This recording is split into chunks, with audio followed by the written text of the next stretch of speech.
Yo, now what's up team, welcome back to my YouTube channel. So in today's video I'm going to give you 5 pro tips to scalping. Now these tips can actually help you become a better trader even away from trading. Okay, so if you guys like the video, please consider hitting the like button and please make sure you subscribe. We will slide into the video straight up.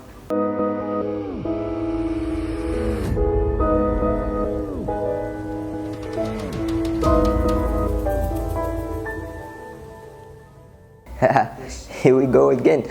Number 5. By the way, you guys should watch the video until the end because number 1 is actually even the best thing that could actually ever share with you. So number 5 is don't assume. Okay, as a trader you do not have to come over the charts and you're like, I assume this is an uptrend, I assume this is a downtrend. Nope, don't assume. Now what does that mean? Look at the trend. You can use your technical analysis. Look at the overall trend. Could it be an uptrend or a downtrend, right? So getting that is the first confirmation into your trading. Now you are a scalper. Remember, in scalping we are taking those trades on smaller time frames, but remember the smaller time frame is actually from the bigger time frame. So it means the whole picture actually comes from the bigger time frame and then scale down. To sum this point, first is don't assume. Look at overall trend. Is it an uptrend? Is it a downtrend? Now if it's an uptrend, definitely you are going to look for buys, right? Straight up. Then if it's a downtrend, you are looking for those sells. As a scalper, you should be in position to change, because at the end of the day you could actually have entered a buy because you're on a smaller time frame,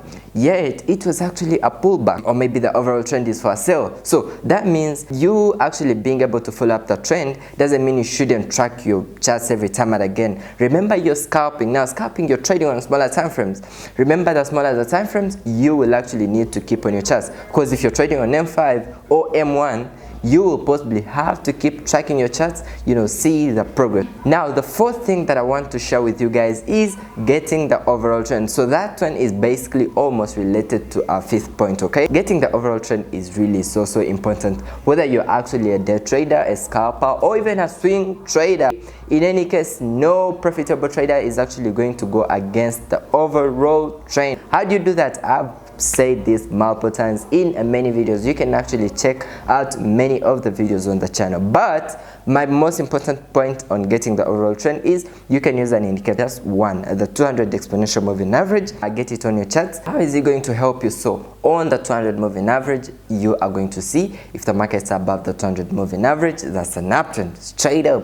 Then if the markets are below the 200 moving average, that's a downtrend. That's how you can actually get the overall trend. Now after getting the overall trend, that's it. Okay, you have to go with the overall trend. Don't go against the overall trend. You will mess up if you do that, because at the end of the day you shouldn't be this kind of a trader where everyone is actually seeing an uptrend.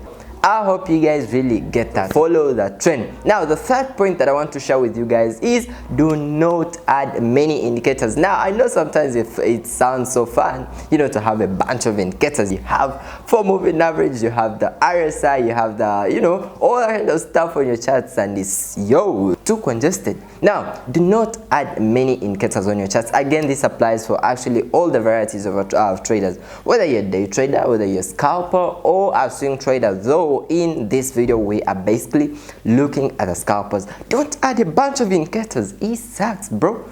No way. Adding more indicators on your charts is going to bring confusion, both to you the trader and actually to the market. Now to the markets, not to actually everyone but to you. So it basically all sounds down to you as a trader. Adding more indicators means you will possibly have to wait for all the indicators to come to one thing. If the RSI confirms a sell by seeing the overbought region, then it means you will also have to wait for the moving average. Then that means you'll also have to wait for the Ichimoku cloud. So it's kind of a bunch of this and that, and you just have to figure it out and wait for all the confirmations from all the indicators. No, that's not okay. You can only add 1 or 2 indicators. That's easy stuff. 1 or 2 indicators, and then watch how it actually plays out. Straight up, that's a keynote. So number 2 that I want to share with you guys is you can always consider the fundamental analysis.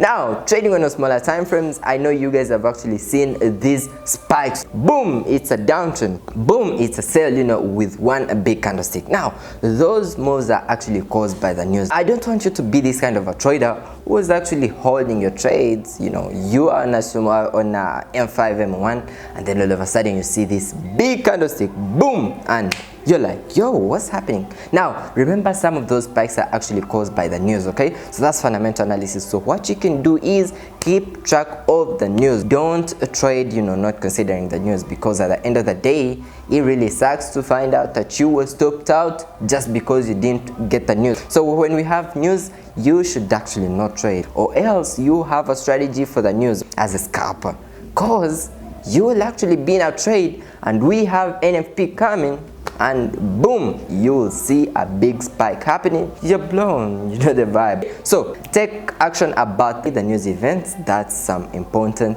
stuff. Let's go to our number one pro tip. So I'm going to add in something to actually a number one. Do not add to a losing trade.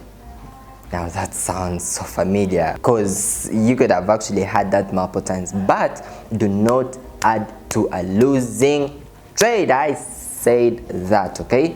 Now, don't be this type of a trader who is actually going to add in because you're so greedy, because you want to make a lot of money, and you have actually opened up a position and it's still in negative, right? But you feel like, okay, I need to add in one more position, yet I need to do this and that. No one actually. All the traders actually do not know the next move. We are all trading under technical analysis. So at the end of the day, we actually don't know if it's actually going to be an uptrend or a downtrend, or if it's going to be a buy or continuous sell, okay? So don't be this type of a trader who is actually going to get caught up every time. What I can say is you can always add to winning trades. When you're winning, scaling. You can scale in on pullbacks, you know, but don't add into a losing trade, because the more you add to a losing trade, your margin is actually reducing. At the end of the day, you're going to get a margin call, account blown, trader done, straight up.